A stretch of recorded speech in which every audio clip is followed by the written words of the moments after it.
దేవుని మాటలు తెలియజేయడానికి ఈ మధ్యాహ్న సమయంలో మీ మధ్యకు వచ్చామండి. దేవుని మాట ప్రతి ఒక్కరికి మేలు చేస్తుందండి. దేవుడి మాట విన్న వారి ప్రతి ఒక్కరికి కూడా ఆ మాటలు ఎంతో నెమ్మదినిస్తాయండి. ఈ మధ్యాహ్న సమయంలో దేవుడు మీ మధ్యకి పంపించాడు. ఒక 2 నిమిషాలండి మేము మీ మధ్య మాట్లాడేది. ఈ మాటలు కొంచెం శ్రద్ధగా వినవలసిందిగా ప్రేమపూర్వకంగా తెలియజేస్తున్నామండి. దేవుడు అంటున్నాడు, మార్గంలో నిలిచి చూడండి, మేలు కలిగే మార్గం ఏదని అడిగి తెలుసుకుని అందులో నడవండి అని ఆయన తెలియజేస్తున్నాడండి. ఎన్నో మార్గాలు ఉన్నాయి, కానీ అన్ని మార్గాలు మీకు కలుగజేసేవి కాదండి. ఎందుకంటే ఒకరి ఎదుట సరైనదిగా కనపడే మార్గం ఉందంటండి, అది చివరికి నాశనానికి తీసుకెళ్తుందని లేఖనాల్లో తెలియజేస్తున్నాయండి. మేలు కలిగే మార్గాన్ని తెలియజేయడానికే ఈ మధ్యాహ్న సమయంలో మీ మధ్యకు వచ్చామండి. ఒకప్పుడు మేలు కలిగే మార్గం ఏదో తెలియక మా ఇష్టానుసారంగా మేము వెళుతున్న సమయంలో సృష్టికర్త అయిన దేవుడు మమ్మల్ని ప్రేమించి ఆ మేలు కలిగే మార్గం ఏదో మాకు తెలియజేశాడండి. మొదటది మాకు నచ్చలేదు, మేము చాలా సిరాకు పడ్డాం ఏంటిదని. కానీ తరువాత దేవుడు ఆయన కృపను బట్టి అది మాకు అర్థమయ్యేలా తెలియజేశాడండి. ఆ మార్గంలోకి వెళ్ళిన తర్వాత మాకు ఎంతో నెమ్మది కలిగిందండి. ఆ నెమ్మది మీరు కూడా పొందుకోవాలని ఆ మార్గాన్ని తెలియజేయటానికే ఈ మధ్యాహ్న సమయంలో మీ మధ్యకు వచ్చామండి. సృష్టికర్త అయిన దేవుడు 2000 సంవత్సరాల క్రితం ఈ లోకానికి వచ్చి ఆయన ఈ మాటలు తెలియజేశారండి.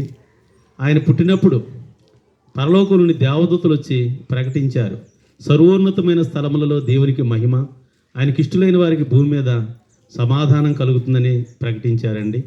ఆయనకి ఇష్టంగా ఉన్న వారికి ఈ భూమి మీద సమాధానం ఉంటుందండి. అయితే ఆయనకి ఇష్టంగా మనం ఉండాలంటే ఆయన మార్గంలోకి మనం రావాలండి. ఆయన మార్గము గురించి ఆయన తెలియజేస్తున్నాడు. నేనే మార్గము, నేనే సత్యము, నేనే జీవము, నా ద్వారా తప్ప ఎవరు కూడా నిత్యరాజ్యానికి వెళ్ళలేరని ఆయన తెలియజేస్తున్నాడండి. సృష్టికర్త అయిన దేవుడు మనుషులైన మనందరినీ భూలోకం చూసినప్పుడు మనం అందరం మార్గం తెలియకుండా ఉన్నామని ఆ మార్గం తెలియజేయటానికే ఆయన ఈ లోకానికి వచ్చి మనకు మార్గాన్ని తెలియజేశారండి. ఆయన ఈ లోకంలో సంచరిస్తూ మేలు చేసినని ఆయన గురించి వ్రాయబడింది. ఆయన మేలు చేసేవాడండి, ఏ ఒక్కరికి అపకారం చేయలేదండి. ఆయన కష్టాల్లో ఉన్న వారిని చూసినప్పుడు వారి కష్టాల నుంచి విడిపించాడు. ఆయన బలహీనతలు ఉన్న వారిని చూసినప్పుడు వారి బలహీనతల నుంచి విడిపించాడండి. దెయ్యాలు పట్టిన వారిని చూసినప్పుడు ఆ దెయ్యాలను వెళ్ళగొట్టి వారిని బాగు చేశాడండి. ప్రతి ఒక్కరిని బాగు చేశాడండి. ఆయన ఏ ఒక్కరికి నష్టాన్ని చేయలేదండి, ఎవరికి కష్టాన్ని కలుగు చేయలేదు. ఇక్కడున్న మాకు అందరికీ కూడా ఆయన మేలు చేశాడండి. మేలు చేయబట్టే మేమందరము ఈ సాయంకాల సమయంలో మీ మధ్యన ఉన్నామండి. మేమందరం పుట్టినప్పటి నుంచి మరి దేవుడిని తెలుసుకున్న వారం కాదు. మాకు నచ్చిన మార్గాల్లో ఒకప్పుడు వెళ్ళిపోయాం, కానీ ఆయనే నిజమైన మార్గం అని మాకు అందరికీ తెలియజేసినప్పుడు ఆ మార్గంలోకి మేము వచ్చి మేము నెమ్మది పొందుకుంటున్నామండి. మీరు కూడా ఈ మధ్యాహ్న సమయంలో ఈ మాటలు మీరు నమ్మండి, ఆయన మార్గంలోకి రండి.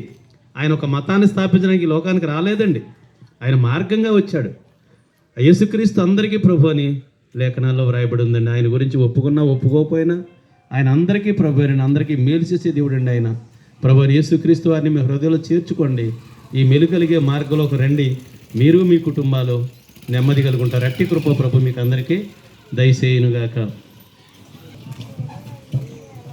స్తోత్రము తండ్రి, స్తోత్రము నాయన ప్రభా నాయన, ఈ మధ్యాహ్న సమయంలో ప్రభా నాయన ఈ కొండపోలం నాయన గ్రామాన్ని దీవించి ప్రభా నీ రాజ సువార్త నాయన ప్రకటిస్తానికి నాయన అనేక నాయన తండ్రి అనేక ఊర్ల నుంచి వచ్చి నాయన సువార్త చెప్పడానికి నాయన మాకు సహాయం చేశారు ప్రభా. అయ్యా నాయన ఇక్కడ ఉన్న బిడ్డలు మరోసారి మీరు ఆశీర్వదించండి. ఇన్న మాటలు ప్రభా మీరు విని దయచేయండి ప్రభా. మేము ఎప్పుడు ఎరగిన వారమే తండ్రి, మేము కొన్ని దినాల్లో ఎన్నో విషయాలు తప్పిపోయిన వాళ్ళమే తండ్రి. నాయన మేము ఇలా ఉన్నామంటే కేవలం ఈ కృపనైనా ప్రభా, నీ కృపను బట్టి నాయన మేము ఈ గ్రామాన్ని దర్శించడానికి ఎంతో సహాయం చేశాం ప్రభా. అలాగే వచ్చిన బిడ్డలు మరి ఆశీర్వదించమని ప్రభా మీరు సహాయం చేయండి తండ్రి. పరిశుద్ధుడా మీకే వందనాలు నైనా, స్తుతులు స్తోత్రాలు చెల్లిస్తున్నాం తండ్రి. నాయన ఈ జరుగుతుండగా నాయన మీరే ఉండి మీరు క్రమంగా నాయన జరిపించమని మా ప్రార్థన ఆలకించమని అంగీకరించమని తోడేనమని యేసు నామములో ప్రార్థించి స్తుతించి అడివేడుకున్నాం తండ్రి.